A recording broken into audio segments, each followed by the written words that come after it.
economy-wide instead of having just a few sectors carry the burden of change. Now, that description is certainly consistent with the carbon fee.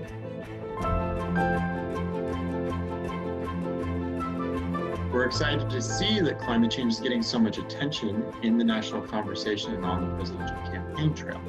That reflects the growing political will for climate action, and that's a big positive sign. This plan shows that climate change is a priority at the highest levels of American politics. Hurricanes don't swerve to avoid red states or blue states. Wildfires don't skip towns that voted a certain way. The impacts of climate change don't pick and choose. That's because it's not a partisan phenomenon. We also want to continue to prioritize bipartisanship. Policies with bipartisan support are better able to weather changing political winds. They're more durable. We will continue to meet with both Republicans and Democrats to bring them on board with climate solutions together, ensuring the issue can be more of a bridge than a wedge.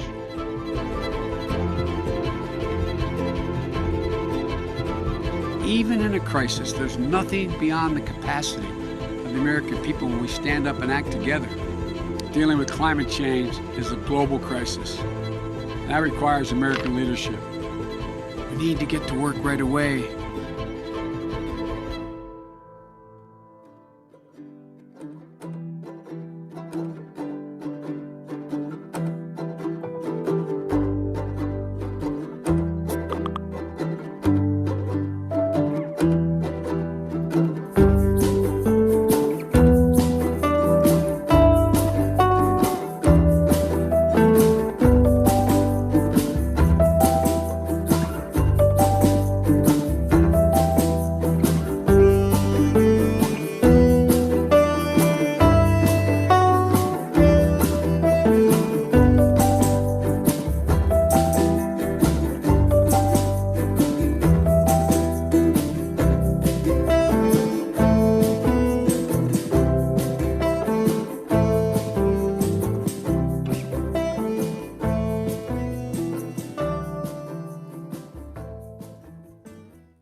Welcome to the Citizens Climate Lobby International Conference. My name is Mark Reynolds, and if you're joining us from the US or around the world, welcome. If you're from the US, there's people registered from all 50 states in the District of Columbia, and around the rest of the world, there's people from at least 27 other countries, and I want to welcome all of you. I'd also like to welcome you if this is the very first event you've ever done with Citizens Climate Lobby. Or maybe you're people that have been here from the start, so that I know of the original 20 volunteers that we had 12 or 13 years ago, at least 4 of them are here today: Amy Bennett, Olivia Malonis, Danny Richter, and Ann Engstrom. So whether you're brand new or you've been around for a while, welcome. You know, when I hear leaders in American business say that what we need is a durable, bipartisan, market-based solution, I feel more optimistic about this year than I've ever heard when major companies are now using our talking points.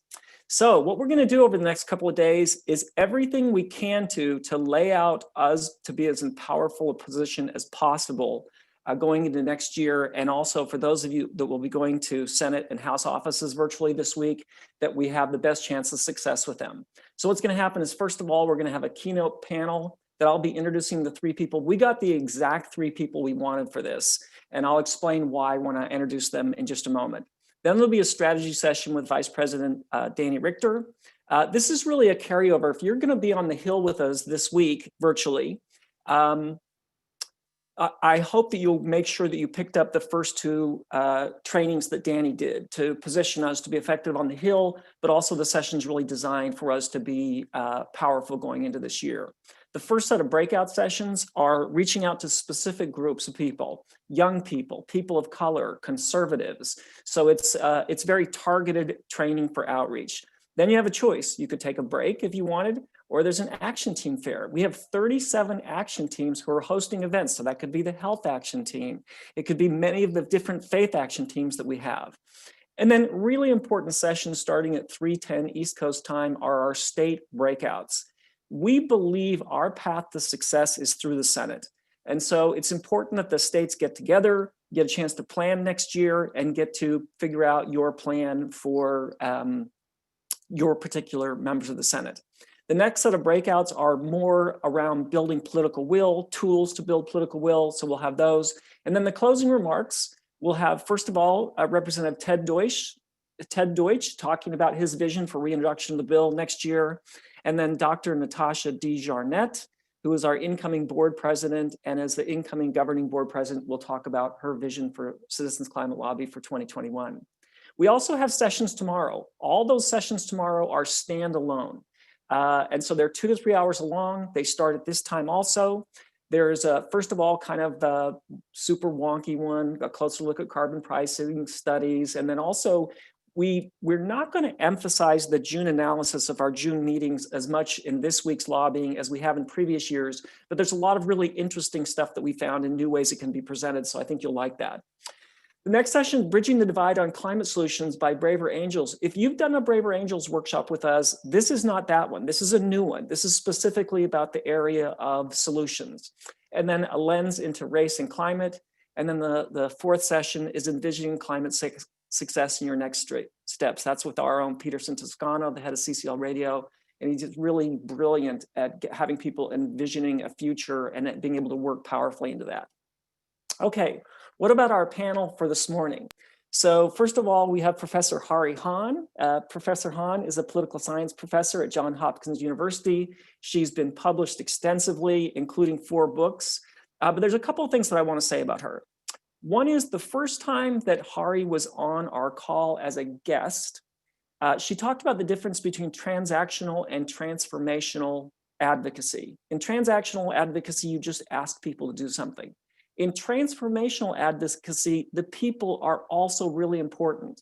And we had kind of an epiphany as an organization in that moment, realizing that we could be 100% dedicated to what we needed to do, but we could be 100% dedicated to our people, and that there was no conflict there. So that was a really important moment for the organization. Similarly, Xiling Su, professor of law at Florida State University, we have sent hundreds of copies of Xieling's book, A Case for a Carbon Tax, to our chapters, hundreds. I might be the biggest purchaser of Xieling's book in the country because, you know, we've been working on one thing, which is a price. And Xiling did such a brilliant way of laying out the potential impact of price in a marketplace. So we're so happy that Xiling could join us also. And then John Word Jr., the Director of Public Outreach for Braver Angels, previously the Vice Chairman of the Republican Party of LA County. So, you know, everybody can point to other people and say, look how they're biased. You know, that's easy. Anybody can do it. Oh, see how biased they are. This shows how they're stuck on their position. It's way harder, more complicated work to say, I'm going to look at myself and understand my own biases. More important work. For us to be successful, we have to be successful with the kind of work that John is doing with his organization, is having people come to terms with their own biases. Maybe we have a way better chance of hearing other people if we understand ourselves. So I asked each of our panelists to start with an opening 3 to 5 minute statement about what the challenges and opportunities they see for this year. And then hopefully we'll have plenty of time for Q&A. But first of all, welcome all 3 of you. You are the 3 people we wanted. And so happy that you can be here. And John Wood Jr., let's start with you, please. You're muted, John.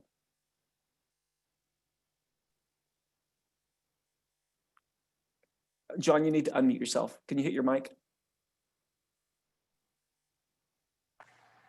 Pardon me, I was unmuted, but I had the wrong mic hooked Okay. in. Yeah, no, it's wonderful to be here, folks. Citizens Climate Lobby is one of my favorite organizations in all of America, not just because the issue that you guys care about is one that is of, you know, deep concern to me as well, but because the way you guys do democracy, I think, is an inspirational model for anybody who wants to see genuine progress take place in this country across a range of issues, but broadly speaking, in our ability to work together in what we would call civic friendship at Braver Angels. And so just a quick note, Braver Angels is a bipartisan organization. We have members and folks all across the country.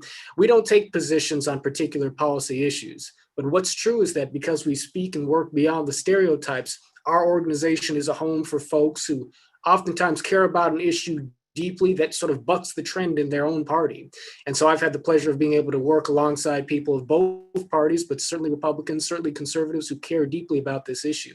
And I think that there's tremendous opportunity when you look out across the landscape of the country for progress here, because I mean, whether you're looking at the excitement, the enthusiasm that bubbled up with respect to the Green New Deal, whether or not you're looking at the work of Representative McCarthy and Dan Crenshaw and prominent GOP leaders in Congress seeking to find solutions in the area of addressing climate change that speak to the language of their constituents. When you look at the work that not only this organization is doing, but organizations such as the American Conservation Coalition, run by really sharp young guys who are deeply enmeshed in the conservative movement, but who are seeking to reframe the conversation in a bipartisan, coalitional way. You realize the fact that the significance of our shared concern for the environment, our shared concern for the climate is real in America. Polls overwhelmingly show that anywhere from 2/3 to 3/4 of the American people see climate change as a real issue. But the headwinds are strong too. Just speaking for myself as an individual, I'm pleased to see that in the Climate Solutions Caucus, the work of Senator Chris Coons and Mike Braun, that you have a strong bipartisan coalition. But if you look at the roster of Republicans who are on that list, great public servants, folks who are taking a strong and a constructive stand on this question. But if you look at the geographic spread, we find that we have, I think, one representative from the state of Kentucky, one from Virginia, maybe one from South Carolina. But broadly speaking, the region of the South is not well represented in that coalition. This tracks with the fact that we do have folks in the evangelical and religious communities who are concerned with the environment, who are part of their own networks that are doing good work, but they find themselves out of dialogue over the issue of climate change and the environment because one side speaks a language of stewardship, but many activists on the left wish to speak the language of social justice with respect to climate advocacy. And all of this is just fine, of course, so long as we can see where it is our values really do meet in the middle and create space for a humanizing conversation that allows each of our philosophical starting points to lead us towards a shared strategy for success in the preservation of our resources, the preservation of our habitat and our ecology, all the things that matter to us in our environment. But so long as the conversation is polarized, not just between people who agree or disagree with respect to whether or not climate change is a problem, but between people who agree or disagree with respect to where we should be starting from in terms of our relationship to this issue, then we won't make progress. So the opportunity we have today is to reframe the narrative in a way that makes space for the broad spectrum of American sentiments in relationship to the environment so that we can truly forge a coalition. And I say this for myself as a person who cares about this issue, so that we can truly forge a coalition that can make progress, that can endure and bring all Americans into this space. And CCL is an absolutely vital vehicle for helping to make that happen. So I'm just happy to be here sharing the stage today. Great, thank you so much, John. Professor Hahn, nice to see you, welcome. Hi, thank you so much, Mark. Like John, I'm really honored to be invited to come and talk to you all today and excited to have this opportunity to share the stage with John and Dr. Hsu, but then also to be a part of the event with all of you. I'm only sorry that we can't be gathering in person, but hopefully someday soon. So I thought, in thinking about the kind of possibilities for, climate change, on climate policy in the coming administration. When I began thinking about what I wanted to say, I sort of started with this idea of, well, what's the counter narrative, right? What's the counter argument for why change isn't possible? And I think that one of the things that I hear a lot from people who are reflecting on the election that just happened and some of the patterns, the results that we're beginning to see is this notion that clearly what the election shows us is that the country is very divided, that we have deep divisions that haven't changed after 4 years, even after a global pandemic and a big economic downturn and all these other things. And it seems like there's this moment of stasis that makes change on big issues like climate policy really challenging. But another way to look at that is to think about the fact that I think another pattern that we see from a lot of our election results is that control of our political institutions keeps flipping back and forth between the political parties. And we see that in the United States. We see sort of patterns of that in other westernized democracies around the world. And I think what that means is that we're in this moment of uncertainty right now, certainly in the United States, definitely also in other places around the world. And there's no one party or one leader that has clearly articulated a big vision or a solution that a majority of the population is ready to glom onto. And that's why we see that constant flipping back and forth in the partisan control of political institutions, is that one party gains power, half the country is unhappy, the other party gains power, the other half of the country is unhappy, and you see that kind of flipping back and forth. And I think that what that means is not that big change is hard to do, but instead that big change is necessary in a moment like this, right? That we need something that's going to capture the, like it's going to be able to sort of capture the sort of vision and articulate sort of a new path forward. And the kind of work that Citizens Climate Lobby is doing around the carbon tax, I think, is exactly that kind of vision, right? It's a vision that can bring lots of different pockets of society together and can begin to make possible a new society. But the challenge is that we have to think about how we make that possible in terms of what I think of as the politics of possibility, right? And so what that means is, you know, a lot of times when you look at a lot of the punditry and the kind of analysis that goes on in political circles, it operates in what I think of as a politics of probability, right? It sort of looks at all the data and it sort of says, well, here's the most probable outcome, right? And so here's a secret. If you're on the side of change, the most probable outcome is always that change will fail, right? But what the history of social change shows us is that change only happens when you have a group of committed people who are working to make possible a new vision for a world that they want. And so, famously when FDR was elected president in 1932, he has, been governor of New York, and then he became president, and there was a labor leader that he had worked with, for many years in New York. And then that labor leader came and visited him at the White House and said, well, I just helped get you elected into the White House. And so here's this list of things that I want you to do for labor. And FDR famously responded, well, make me do it. The idea being that, now that we're here, like if the people ask for something, it's easier for me to be able to make the change that I want to make happen. And similarly, when Martin Luther King had been negotiating his relationship with LBJ during the Civil Rights Movement, they had just passed the Civil Rights Act and they wanted to pass the Voting Rights Act, but LBJ had just used all his political capital in getting the Civil Rights Act passed, And so Martin Luther King comes and visits him and says, hey, we're not done yet, right? We still have to pass the Voting Rights Act.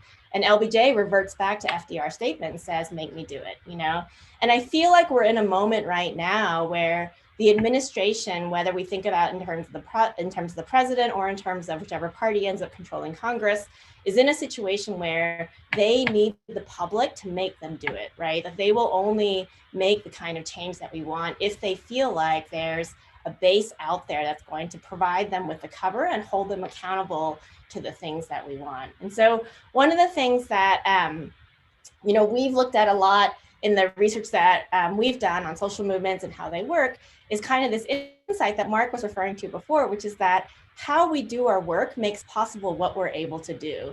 And I think oftentimes when we're trying to make big policy change in moments like this, where it feels really fraught, it feels like we have to sort of take all the shortcuts in order to just get the thing done. And I think what a lot of the sort of history shows us, if you look at it carefully, is that the big change always comes from doing that transformational work with the people that we engage. And I think if Citizens Climate Lobby continues to build on, I know all the kind of the roiling energy that we see in the communities across the country, that will begin to make possible that sort of notion of the politics of possibility that we need right now.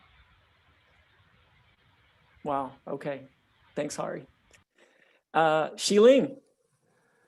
Well, thanks, Mark. Thanks, Hari and John. I'm delighted and honored to be a part of this panel. I hate to be a downer. I kind of came into this a little discouraged by the outcome of the elections. I think the vast majority of us are relieved that Donald Trump will be out of the White House in 46 days. But I see a Republican Party that is ascendant that still seems quite beholden to Trumpism, which is bigger than we thought it was going to be. Only 25 of the Republican members of Congress have actually acknowledged that Joe Biden won the election. And I see in that group some greater challenges than Citizens Climate Lobby has faced in the past in just talking to them. It's hard to see that talking to them would actually kind of change their minds. Now, I agree though with Hari and John. It's hard work, and Citizens Climate Lobby has always been there to do it. I've always said that Citizens Climate Lobby, with its respectfulness for everyone, is the antidote to polarization. I just think that it's going to be harder to deal with members of Congress than it has been in the past. I think with that in mind, what everyone, including Citizens Climate Lobby, could do is to look for, the next Curbelo, the next Rooney, the next Rose Lettinen, and perhaps Mike Braun is there. Unexpectedly, John Barrasso of Wyoming is kind of expressed some interest in climate policy. And, Susan Collins, Mitt Romney, there are a few people out there that could be kind of persuadable. I guess what I think about are new frontiers for Citizens Climate Lobby, and where I see a lot of promise is at the state and local level. Now, I know that's not what Citizens Climate Lobby kind of traditionally does, but there are vibrant state and local chapters that are very effective in interfacing with state and local officials. And I think that is an area of promise. At the local level, it's just less ideological. I had lunch with a former student yesterday who has developed a vibrant practice in representing local governments in Florida, and some of them very, very red. Many of them very interested in climate change and adaptation in particular. So, one of the things that could be accomplished, in addition to trying to kind of continue to chip away at Congress, is to kind of talk with state and local officials, maybe partner with them, maybe get them involved with the lobbying. There are various ways that members of Congress might listen to state and local officials that would be an additional voice in addition to that of Citizens Climate Lobbying. And from the state and local government perspective, this wouldn't necessarily be federal action, but I think they would be receptive to a carbon price because they want to fund certain adaptation projects. Gosh, they want to fund anything. The COVID crisis has decimated state and local government debt budgets. I think the new bill from the Democrats has about $160 billion for state and local governments. That's nowhere near enough to fill the gaps that are left behind by the COVID crisis. So, you hear this from kind of fiscal kind of hawks on the federal level, how a carbon tax could fill the federal budget deficit. I think at the local level, it might be even more so. I want to kind of show one more thing that could be done. It is, I think, a kind of a problem with the way that carbon fee even is perceived. I think Citizens Climate Lobby was savvy to call it carbon fee instead of a carbon tax. But, I think this is a problem, and this is a bipartisan problem about the way that people view a carbon fee or a carbon tax. It's that it's always being compared to something that sounds better. These are two questions that were posed by the Democratic National Campaign Committee. I forgot what the third C stands for. But you can see here are the questions that are posed to survey respondents. Would you support or oppose a policy levying a new tax on carbon pollution to reduce pollution and protect the environment? Fine. Question B, would you support or oppose a policy providing for public investment in clean energy infrastructure and requiring carbon emissions reductions through regulation to reduce pollution and protect the environment. I contend that you look at those two questions, and the vast majority of people will gravitate towards B, because B doesn't sound like it costs them anything. And A, levying a new tax are just kind of almost toxic words. I don't think that's the right way to do polling. And I think that if we could just reframe these questions, ask better fiscal questions, that would be a start towards changing the way people see carbon taxes and carbon fees.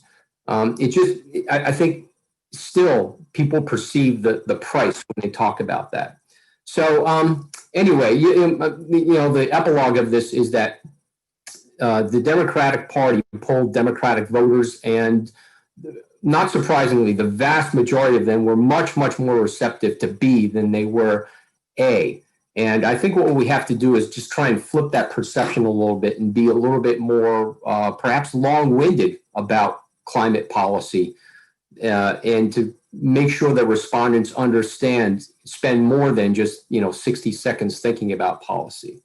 So anyway, I kind of remain, Citizens Climate Lobby always makes me feel better. I just kind of start with the point of view that there's some challenges that I might not have expected we would have to face at this point.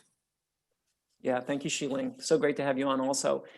Just a few things about that, and then I have specific questions for each of the panelists. We actually have done over the last couple of years quite a bit of work in states with some great successes, and also had a lot of success getting state legislatures and mayors to endorse fee and dividend. And we believe that's very influential on the Hill also, so there's been a lot of work. And regarding why we call it a fee or a tax, I remember being in former Secretary of State Schultz's office, who said taxes grow government, that's why you should call this a fee. And I only brought that up because he turns 100 next week. So I was looking for an excuse at some point during the course of this day to wish former Secretary Schultz happy birthday. Hari, I'd like to start with you. And I just found that phrase,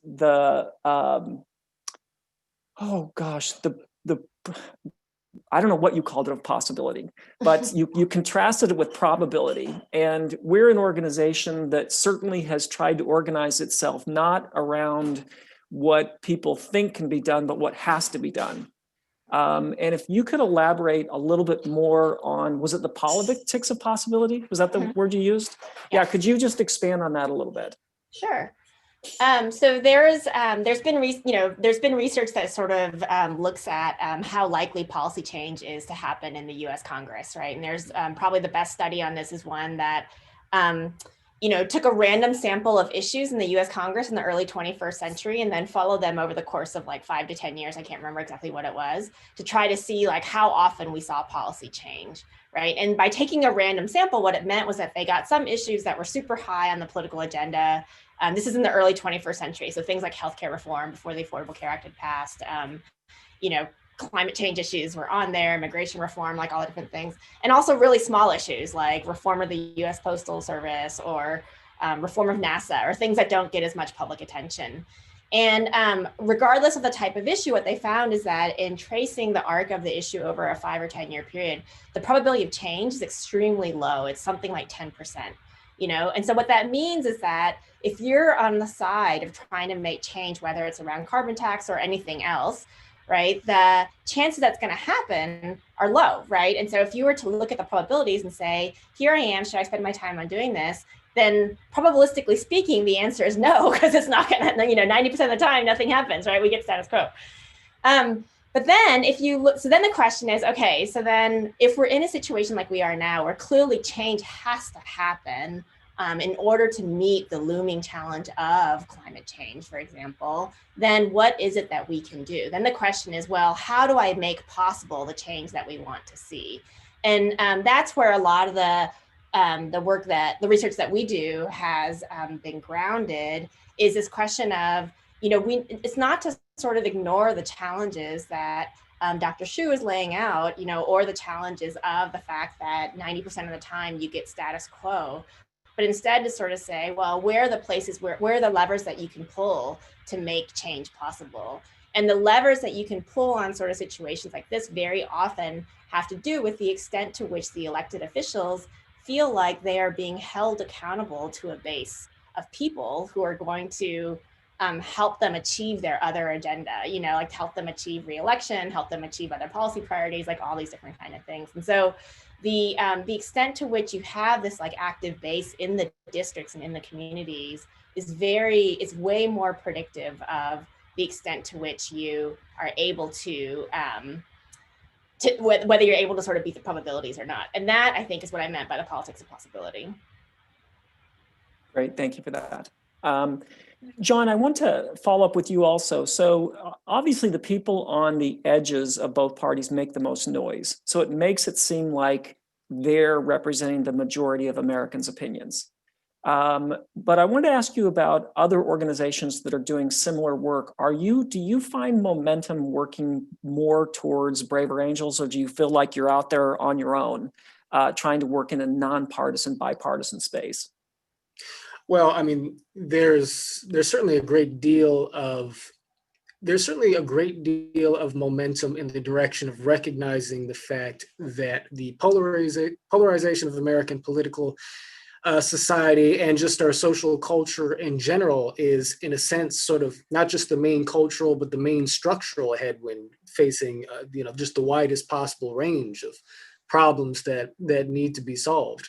And so, there's increasing attention coming into this space from funders, from politicians and public figures. I mean, Joe Biden, quite honestly, I mean, he's speaking a language of unity that is, I think, well-timed and very much welcomed from me, Braver Angels, and others in the space. So all of that is positive, but at the same time, there's a certain sort of precarious moment we find ourselves in, to where even the language of unity and depolarization threatens itself to become polarized and politicized in the context of the aftermath of an election, where inevitably it's easier for the victors to speak in terms of unity than it is for the losers. And that's taking out, the real or imagined sense that there were things that happened in the election that might undermine its credibility in the eyes of folks who may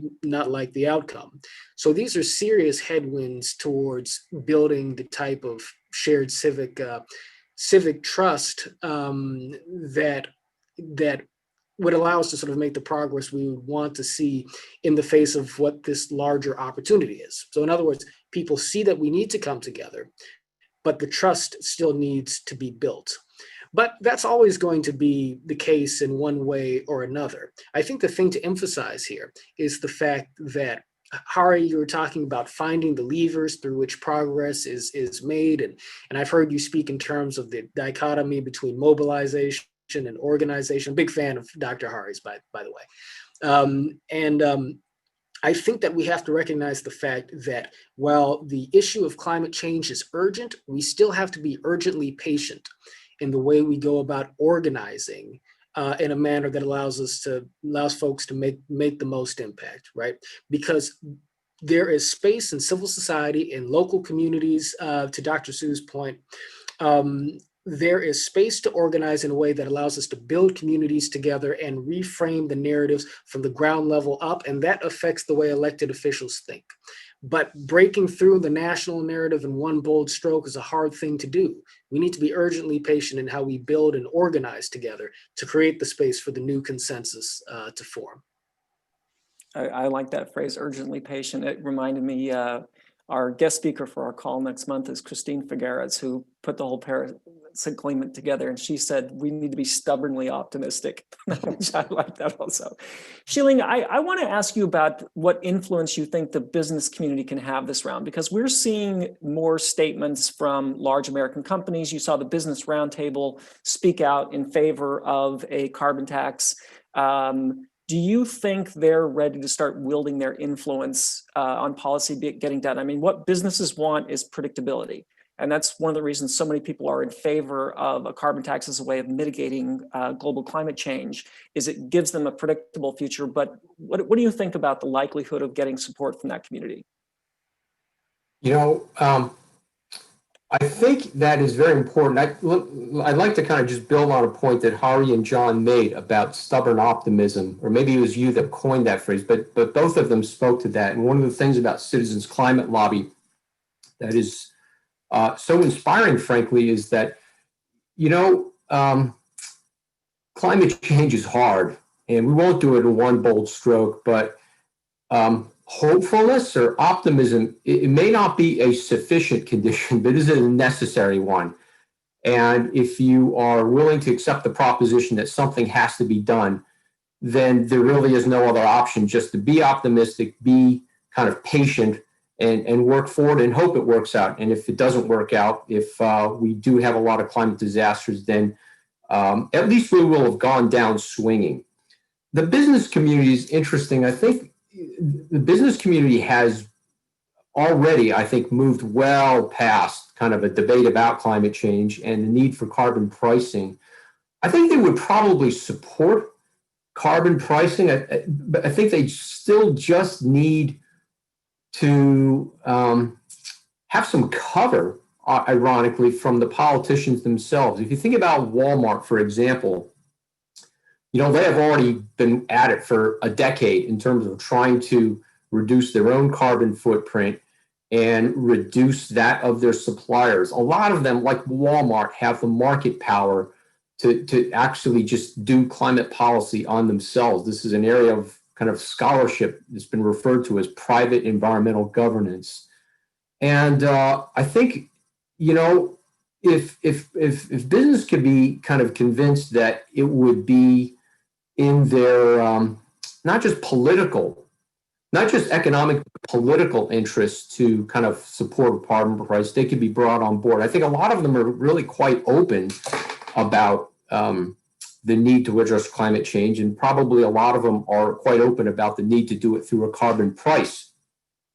What I think would help the business community is to kind of convince them that if, for example, you know, Walmart came out in favor of a carbon price, that there wouldn't be someone like Steve Scalise running around saying, boycott Walmart, they're in favor of socialism, right? I think that is kind of in the politics of polarization, businesses have to be protected from kind of blowback about stuff. We already kind of see this in kind of the, you know, the gun policy, the gun policy area, where kind of Walmarts and Dick's are trying to kind of tread very carefully in between kind of doing something that they feel is socially responsible and alienating some of their customers. So I think businesses probably do what they can.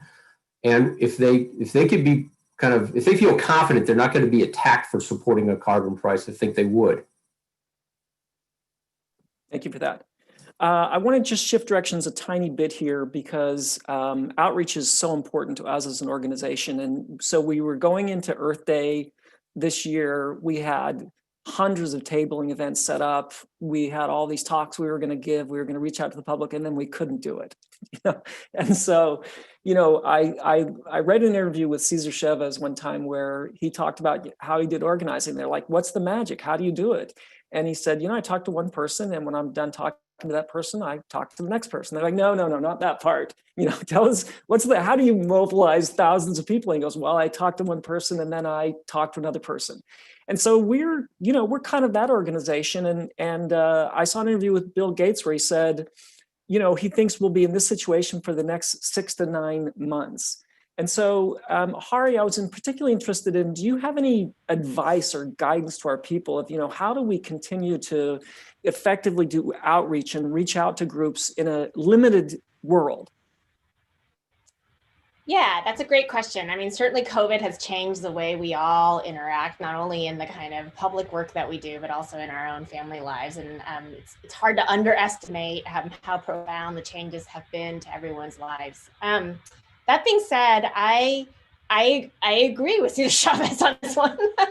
You know, in terms of the fact that doing the work of outreach it's about it's about the conversation, and it's about the interpersonal connection that you make with other people. And I think one of the things that all of us are finding is that we can still maintain the connections that we have with each other and build new ones in digital ways, right? So it doesn't have, so yes, an in-person meeting can sometimes make that easier in a lot of ways, but it's not to say that there aren't all sorts of creative ways in which we can continue to work with each other. Now, how do you get that to scale, right? So what Cesar Chavez doesn't talk about is that, yes, he talks to one person, then he talks to another person, but how does those two conversations become thousands of people, right? And the way that you get that to scale is not a function of the mode within which we're speaking, but it's more a function of the extent to which each of the people that you're talking to are then invested with the responsibility to talk to other people. And that's how you get exponential growth, right? So if I have 5 conversations, each of those 5 people then have 5 more conversations,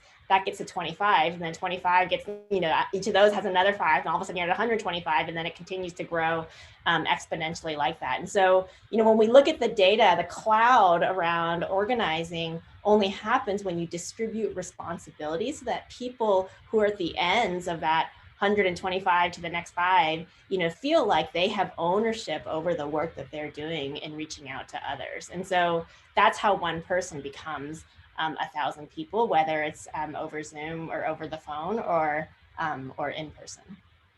Thank you. I think that's important for our people to hear that right now.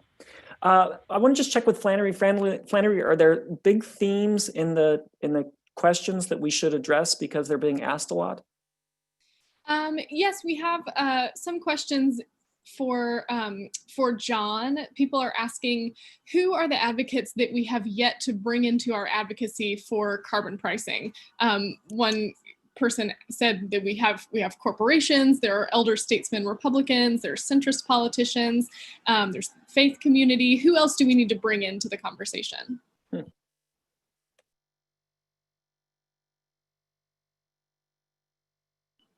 You're muted, John.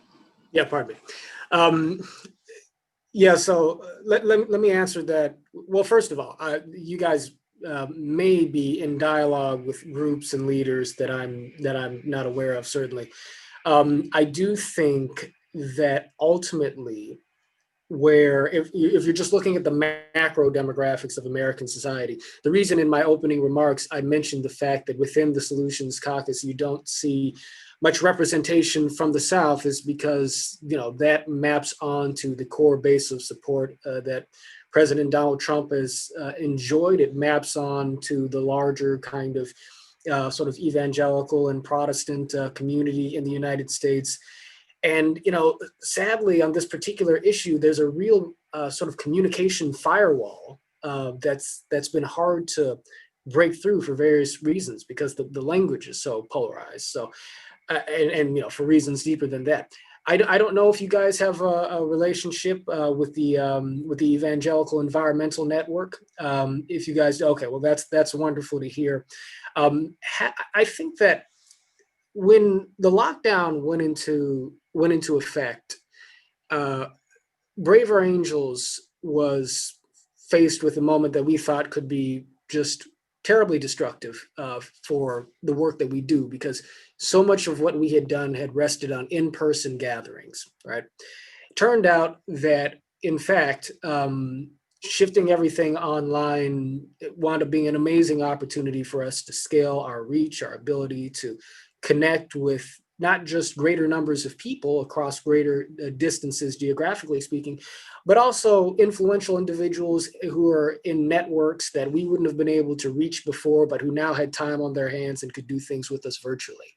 I would strategically look for leaders within the evangelical community, leaders in the South, leaders across sectors, but geographically concentrated here, but also folks, I would say, in the African-American community, particularly in the African-American church community, who may be able to speak a language of social justice on the one hand, but who see and appreciate the issue facing us with respect to climate change, and who can communicate in an evangelical vernacular. Bring these sorts of folks in conversations together where we can have an environmental dialogue that's rooted in sort of a moral and cultural framework that people can share in a religious context across parties, across race, and across geographies. And in so doing, I think that we can begin to sort of humanize the work of environmental advocacy, the work of CCL in particular, in a way that can begin to travel across some of these invisible walls that exist between us on the basis of not just party, but in particular geography and even some of these sorts of religious secular divisions. Strategic networking is key, and there are many ways in which operating virtually or digitally actually make it easier to find opportunities to make your way through some of those holes in the wall to build those connections. Yeah, we found something very similar in that, we usually do 2 conferences in DC, one in June and one in November. And we did the June conference virtually. And in both cases, we lobby for the week after. And in 20% of meetings after June, we had local influencers who wouldn't have come to DC with us. So we got voices in the room that otherwise wouldn't have been in the room. I think we'll see something similar this week.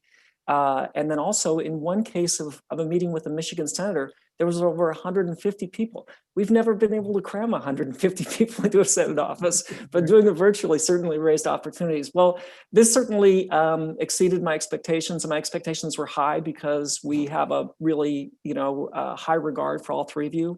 And appreciate very much that you made yourself available. You're certainly welcome to join us. I think there's a lot of interesting things happening the rest of the day, but I know some of your parents and the challenges of a weekend and these days of how challenging our lives are already. But thank you all so much. It's great to see the 3 of you, and I really appreciate you being here today. Thank you. It's great to see you all. Thank you. Oh, Thanks. great. That was fantastic. Okay, so many of you know that our year-end campaign for fundraising started on Giving Tuesday. We had a goal to raise $1 million from Giving Tuesday until the end of the year. We had a goal on Giving Tuesday itself to raise $200,000. If we raised $200,000, there was a $100,000 matching grant. We raised $315,167 on Giving Tuesday, so that matching grant is in place. And at 7 o'clock my time this morning, we were at $499,749 towards our goal of getting to $1 million. So for everybody who've been able to contribute, thank you so much for doing that. If you're still considering it, we really, really appreciated it. And we just wanted to share with you a just under a minute video, just talking about that moment and just a chance to say thank you.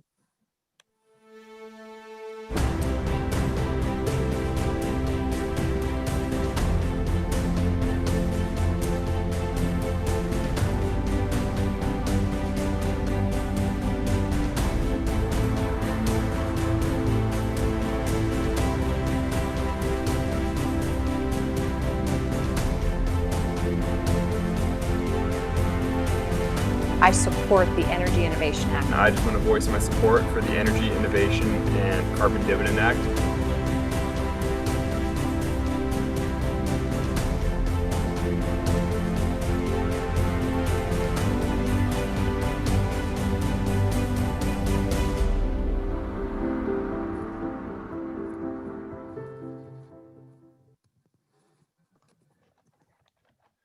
Hello, everybody. My name is Danny Richter. I'm the Vice President of Government Affairs here at Citizens Climate Lobby, and welcome to you all. Welcome to our December conference. So I'm going to be talking to you for about 15 minutes in preparation, especially for your state breakout sessions later this afternoon. What I'll be talking about, I'm going to review highlights from the 2 webinars I gave on November 12th and 19th, both of which are available on CCL Community. This will include a review of the current political context we find ourselves in, and how to navigate it during your lobby meetings next week, as well as a brief review of the primary and supporting asks and how to use them. I'll then close with 4 final thoughts to consider before those strategy sessions. So let's begin with that November 12th CCU. In that webinar, I gave an overview of where we were, that is before the election, where we are in the lame duck, and where we're going in the 117th Congress, because all are important for success in our lobby meetings. To summarize, where we were was before the election, and now we know that Biden took the presidency, Democrats took the House, but with a reduced majority, and Republicans are likely to keep the Senate with a reduced majority, but we actually won't know for sure until after a runoff election in Georgia on January 5th. However, if Democrats do upset both incumbents to win those seats, They will hold the chamber with the barest of majorities, requiring Vice President Harris to break the tie. Where we are now is the lame duck. And in the lame duck, we know that Congress is busy, Congress is distracted, and Congress is thinking ahead. They're always busy in the lame duck with committee assignments, determining what members are going to be focused on over the next 2 years. As a party, they're thinking about the next 2 years, including what their policy priorities are going to be. They're literally switching offices, picking up desks, moving them into hallways. They're deciding who their leadership is going to be in each of the parties. And then there's a lot of staff changes. A lot of really high quality staffers are leaving offices of members who are moving on to other things, and they're being snapped up by other offices. This time we have the additional uncertainty provided by those undecided elections. And unfortunately, we also have a continuing resolution that expires this week. So on Friday, Congress needs to figure out a resolution to that, or the government may go into shutdown again. And so every office is going to be doing that. That's going to be their priority. Maybe not the environment and energy staffer or the tax staffer who you're talking with, but just be aware that that's coming. The prescription for us to follow in all of this chaos is a simple, focused, and compelling message. Price carbon. It's popular. It's effective. It's quick. Do other things, but this needs to be the backbone of whatever you do on the climate. Looking forward to the next Congress, with those reduced majorities guaranteed, we're going to have a much more finely balanced Congress. Bipartisanship is just going to be necessary to get anything done. We also have the situation where our priority, climate, is aligned with the president's priorities, and that's a very special thing. Everyone will have to respond to that and the framing that the president uses. That's why we call the presidency the bully pulpit. We want to make the case that this solution, the Energy Innovation and Carbon Dividend Act, is the easy, good solution, and we need it to be durable. So for the next Congress, our prescription this time is to stack the deck. That's our goal. Congressman Deutsch wants 100 co-sponsors when he reintroduces in the new Congress, and we want to give him that.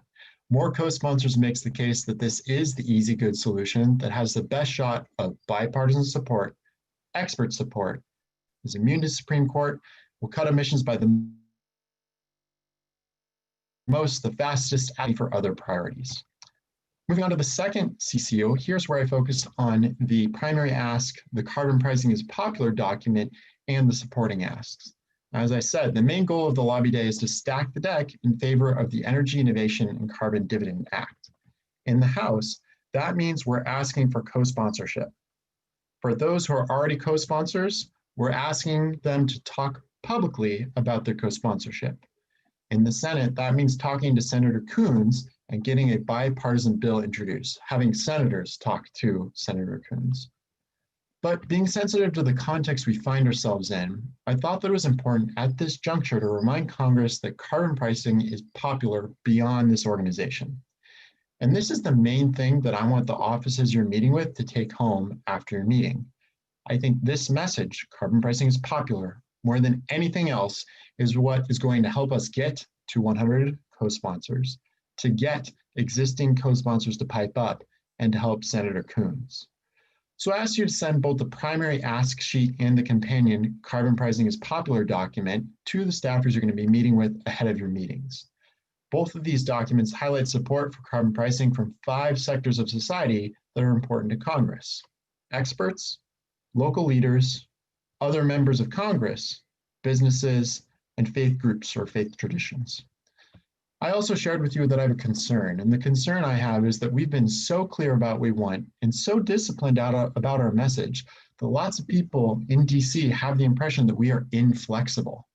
And if that perceived inflexibility leads to us not having a seat at the table discussing the contents of a climate package, that's not so helpful. So I wanted to signal some more openness in this document. I did that by putting the quote from the IPCC at the top of the one-page ask sheet.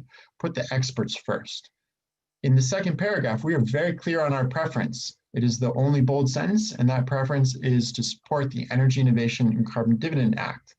But we also call it a preference. Our bottom lines are, and you're welcome to repeat these, whatever carbon price is discussed, whatever is included into the climate package, It needs to take a huge chunk out of emissions, and it needs to be good for the bottom 40% of earners. Those are our two bottom lines.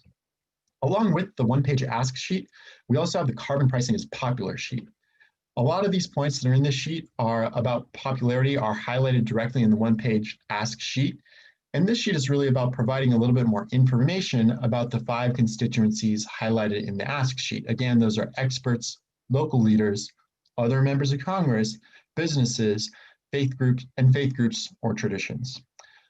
Perhaps most importantly about this carbon pricing is popular sheet is it looks pretty. I specialize in long blocks of text, but people actually don't spend as long looking at long unbroken blocks of text as perhaps I would like. And so really a big thanks to our marketing and comms department for this carbon pricing is popular document. It does look very pretty, and I hope that because it is so easy on the eyes, that the aides are going to be speaking with will spend more time looking at it and absorb some of those messages. So please, again, make sure that the group leader for your meetings has sent both the ask sheet and this one-page carbon pricing is popular document in advance. I also want to talk briefly about the supporting ask this lobby day. They're also available on Community, but we are de-emphasizing them this time around. The reason for this is that if we think a climate package is coming, which we do, and if we think it's going to include a carbon fee or tax, that this will be determined early in the discussions, early in the new Congress. And so right now, as all of Congress is trying to figure out their policy priorities over the next 2 years, if we are not all making the primary ask, we risk missing the opportunity to make the case for this most popular and effective policy type to be in the final solution. And we just can't let that happen. So if you do make a supporting ask, please only do so after a good, robust discussion towards our primary goal of stacking the deck for a carbon price, which is popular with experts, local leaders, other members of Congress, businesses, and faith groups and faith traditions. If you do get to the point of making a secondary ask in your discussion, note as well that the only supporting ask bill that can still add co-sponsors in both the House and the Senate is the Growing Climate Solutions Act. Given how late it is in the session, this will be the last week for the House and the second to last for the Senate. For any other supporting ask bill, just ask that it be supported and prioritized as a bipartisan priority in the coming Congress. This focus on the primary ask is a sign of us being responsive to the environment we find ourselves in. Just as in June, being responsive to the environment meant placing a lot of emphasis on the supporting asks, here we have a different environment, and so we have a different focus. I also briefly pointed out in this second webinar, the June analysis is available. For veterans of our winter conferences, I pointed out that unlike previous years, this resource should be out of the spotlight this year, but it should still inform your meeting. In previous winter lobby days, the June analysis was the star of the show. This is what the meeting was about. This time around, I'd like you to treat the June analysis more like the production designer, or maybe the second violinist playing the musical score, or the editor of the movie that would be made about this lobby day. All of those positions are essential to a successful outcome, but you never really think about them as you're watching the movie. With that review, I just want to share 4 thoughts before you get into your strategy sessions. And the first thought is amazing job on getting endorsements and on getting existing endorsers to speak up again. This has been a focus of the organization for the past 6 months, and you have responded. Some of you noticed a discrepancy in the numbers between the primary ask document and the carbon pricing popular document in advance of this lobby day. This has now been corrected. So if you go to the website, you can download the corrected documents. But the reason for this is largely down to the fact that when I started the primary ask document and when the carbon pricing is popular document was written by our comms and marketing departments, you piled up so many more endorsements that it was out of date. So just yesterday, I got the note that we have now passed 2,000 prominent endorsements. And really, if this is the reason for the mistake that you guys are so active and so successful in getting these, that's a mistake that I'm actually pretty happy about making. So again, the updated documents are on CCL Community. You can download them now. The numbers match.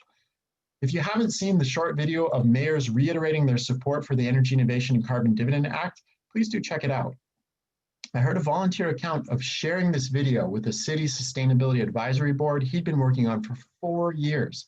And after viewing this video, they immediately recommended the City Commission support the Energy Innovation and Carbon Dividend Act. I see this as a great example of the power of asking people already on our side to speak up about it. So let's keep it up.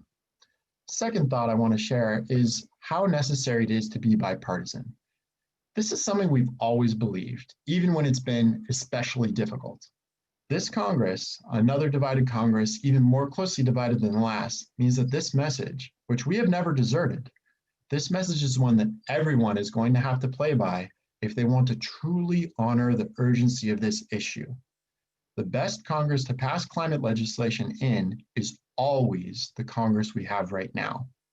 Because we've been so consistent with this message of bipartisanship for so long, I just want you to bear in mind that we are uniquely well positioned relative to other organizations empowering volunteers to get to the Hill to make the most of this Congress. When people hear us say we value bipartisanship, they know we mean it. To truly honor the urgency of climate, we need to practice the radical CCL appreciation and respect, both with our elected representatives at the federal level and with our friends and neighbors at the local level. This Congress, this is the only way that anything is going to get done. Third thought, I want to share a couple of trends in our favor. The first is the EU border carbon adjustment. The European Union announced that they are going to be putting in place a border carbon adjustment on their existing carbon price. The EU market, single market, is the second largest economy in the world behind only the United States. Since the date for that to take effect is January 1st of 2023, that means that this coming Congress, the 117th, is the only Congress that can possibly level the playing field for American businesses who want to compete in the second largest market in the world. I think that's going to help us. Second thing I want to highlight is existing trends within the Republican Party. If you go back 5 years, when the Gibson resolution said that climate change is real, humans have an impact, and Congress should do something about it, was big news, and so big that it seemed impossible to a lot of people we're talking with. That was 5 years ago. Go to this year, the minority leader of the Republican caucus in the House said basically that Republicans need to figure out climate if Republicans want to win elections. That's Kevin McCarthy. That's a huge trend. And so we want to build on this existing trend and accelerate it. And the final thought is that this has been an exhausting year. At the start of this pandemic, I saw two possibilities for CCL staff and volunteers. One, our experience in grappling with the grief of climate would mean we deal with this crisis well, or two, our experience in grappling with the grief of climate would mean that we're just that much closer to burnout. But I look at the thousands of people who are on this call, the response you've had to getting endorsers and making them talk about their support, to the incredible showing we had in June of getting 69 co-sponsors in 2 months on the bills we were asking support for, I have to conclude that CCL volunteers, the former, is more true than the latter. And when I wonder what could possibly be driving this, I gravitate to the fact that when people have stronger relationships and strong social support networks, they handle stress better. Because CCL emphasizes and invests in relationships so much, the grief we grapple with about the climate crisis empowers our emotional and situational intelligence in the current crisis instead of sinking us. However, we are not out of the woods on the virus yet. It's going to be a tough winter. So in this tough future that we're all facing together, please invite people to share in the sources of your strength.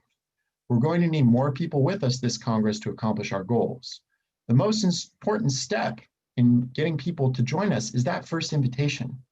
We have something truly valuable to offer, meaningful relationships and meaningful impacts. Let's be sure to extend the invitation in the coming months, and let's also be sure to work on ourselves and our groups to make sure that the environment we create in our groups, in our organization, is truly welcoming and inclusive of the full diversity of this country's body politic. Thank you.